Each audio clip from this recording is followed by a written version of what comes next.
নমস্কার সবাইকে, সুপ্রভাত। আরো একটি সুন্দর দিন, আরো একটি সুন্দর সকালে সবাইকে সুস্বাগতম। আজকে আমার 365 ডেজ চ্যালেঞ্জের 12তম দিন, 12তম দিন। এই দিনে আমি অত্যন্ত খুশি যে আমি 11টা দিন অতিক্রম করে 12 দিনে আমি নিজেকে আবার সকাল সকাল উঠে এই নিজেকে শারীরিক সুস্থ রাখার জন্য আমি বেরিয়ে পড়ার চেষ্টা করতে পারছি এবং একটি দিনও এখন পর্যন্ত আমার মিস হয়নি। আজকে একটা বিশেষ দিন আমাদের সকল যুবকদের জন্য।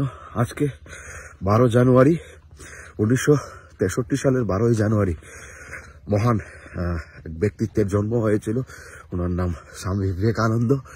উনি আমাদের যুব সমাজকে একদম সুস্থ সবল এবং একটা সুন্দর পরিবেশ দেওয়ার জন্য চেষ্টা করে, এবং উনি বলেছেন ভারতবর্ষের প্রতিটি যুব সমাজকে যে আপনারা চিন্তা করতে শিখুন এবং যা ভাববেন তাই করতে পারবেন। তাই আমি বলি, ওনার অনুগামী, ওনার একজন দেখানো মার্গদর্শক, ওনাকে মেনে যেটা আমি বলি যে আমরা যারা যুবকরা আছি, আমরা চাইলে এই পুরো গোটা সমাজ ব্যবস্থা পৃথিবীকে বদলে দিতে পারি।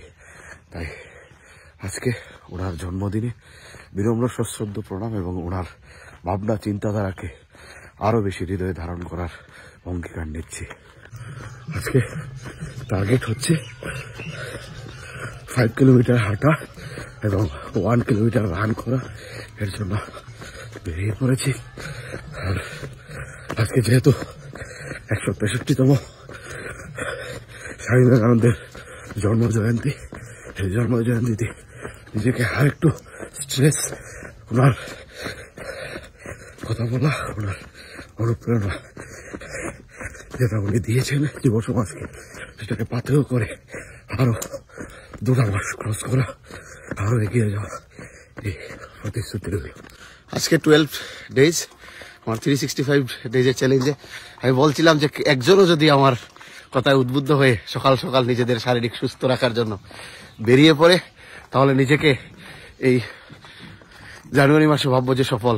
2জনকে পেয়ে গেছি, 2জন হাঁটছে এবং কিছুটা ওনারা দৌড়িয়েছেন, যার জন্য বলবো যে আজকে স্বামী বিবেকানন্দের জন্মজয়ন্তী উপলক্ষে এটাই ছিল আমার সব থেকে বড় প্রাপ্তি, যে যুবকরা মাঠে নামছে, যুবকরা ভারতের যে গৌরব সেটাকে ফিরিয়ে আনতে নিজেকে শারীরিকভাবে সুস্থ করছে। কেমন লাগছে এতে? খুব ভালো। তো বন্ধুরা, একদিন আমাদের এই পুরো টিমটা 50 জনের একটা টিম হবে।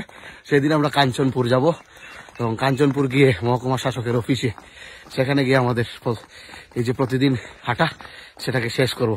সেই স্বপ্ন দেখছি 2025-এর।